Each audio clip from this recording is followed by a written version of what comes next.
आज मैं आपको जिस लड़की के बारे में बताने वाला हूँ, उस लड़की की कहानी इतनी डरावनी थी कि इस पर एक हॉलीवुड फिल्म बनाई जा चुकी है। उसका नाम था एनालिस मिस्सेल। उसकी छोटी सी जिंदगी इतनी खौफनाक रही कि किसी के भी रोंगटे खड़े कर दे। एनालिस को लगता था कि उस पर भूत प्रेत का साया है। ऐसा कहा जाता है कि 16 साल की उम्र में उसकी जिंदगी में मुश्किलें आना शुरू हुई।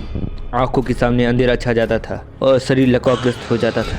उसे डरावने चेहरे नजर आते। ऐसा उसके साथ तब तक होता रहा जब तक वह 23 साल की उम्र तक मौत नसीब नहीं हो गई। डेली स्टार की रिपोर्ट के अनुसार एनालिस की स्थिति डॉक्टरों को भी नहीं समझ में आ रही थी। वो मदद के लिए चर्च जाने लगी। यहाँ 18 महीने में उसकी 67 बार झाड़ फूक की गई। एक सामान्य जिंदगी जीने की कोशिश करने के बावजूद एनालिस दूसरी भाषा में बात करने लगती, परिवार के लोगों पर पूरी ताकत से हमले करती, अपना पेशाब पी जाती, मकड़ी और कोयला खाती और कुत्तों की तरह भौंकने लगती। उसकी जिंदगी की कहानी से प्रेरणा लेकर 3 फिल्में बनाई गई है, जिनमें से the exorcism of Emily Rose है। साल 1952 में पश्चिमी जर्मनी के बवेरिया में एक कैथोलिक परिवार में जन्मी एनालिस की परवरिश बहुत ही साधारण तरीके से हुई। वो हर हफ्ते चर्च में होने वाले कार्यक्रम में शामिल होती थी। उसकी माँ उसे शांत, खुश और बुद्धिमान लड़की बताती थी, लेकिन जैसे ही वो 16 साल की हुई तब सब कुछ बदलने लगा। एनालिस को दौरा पड़ा। वे थोड़े समय के लिए लकवाग्रस्त हो गई, लेकिन दोबारा सामान्य भी हुई। समय के साथ साथ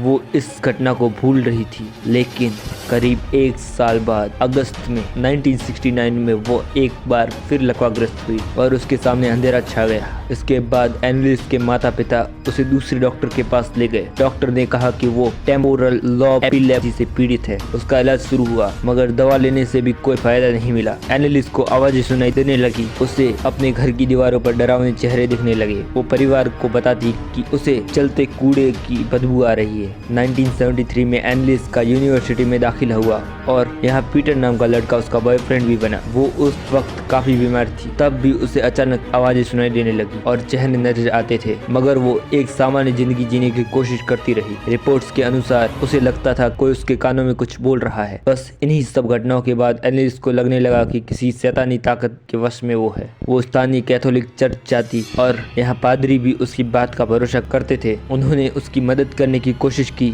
इन्हीं पादरियों में से एक फादर एर्नोल्ड रेंज झाड़ फूक करने में माहिर थे। उन्होंने एक टेस्ट किया, जो उन्हें दिखा उससे वो हैरान थे। वो अब भी अपने नए कपड़े फाड़ रही थी, परिवार के सदस्यों पर हमले कर रही थी, वो भी इतनी ताकत से जितनी ताकत उस जैसे सामान्य इंसान के पास नहीं होती। बेशक उसकी झाड़ फूक का काम जारी था, लेकिन वो जो कुछ भी करती उसे लिखा जा रहा था। ऑडियो कैसेट टेप में सब रिकॉर्ड हो रहा था। एनालिस खुद भी कहती थी कि इन टेपों को सार्वजनिक किया जाए ताकि सबूत रहे कि वो वाकई में शैतानी ताकत के वश में है। पहली बार झाड़ फूक के बाद उसने कई नाम लिए। उसकी कुल 67 बार झाड़ फूक हुई। इनमें से 22 को टेप में रिकॉर्ड किया गया। हालांकि इसके बाद भी एनालिस की हालत में कोई सुधार नहीं आया। एनालिस के अनुरोध के बाद उसके माता पिता ने डॉक्टरों से संपर्क करना बंद कर दिया। उसकी भूख के कारण 23 साल की उम्र में मौत हो गई। मौत के वक्त उसका वजन महज 29 किलोग्राम रह गया था। चर्च का मानना था कि वो शैतानी ताकतों के कब्जे में थी और असफल झाड़ फूक के कारण मरी है। तो वही अदालत ने इस केस में शामिल दोनों पादरियों को एनालिस के माता पिता पर लापरवाही के कारण हत्या का आरोप लगाया। चारों को दोषी पाया गया।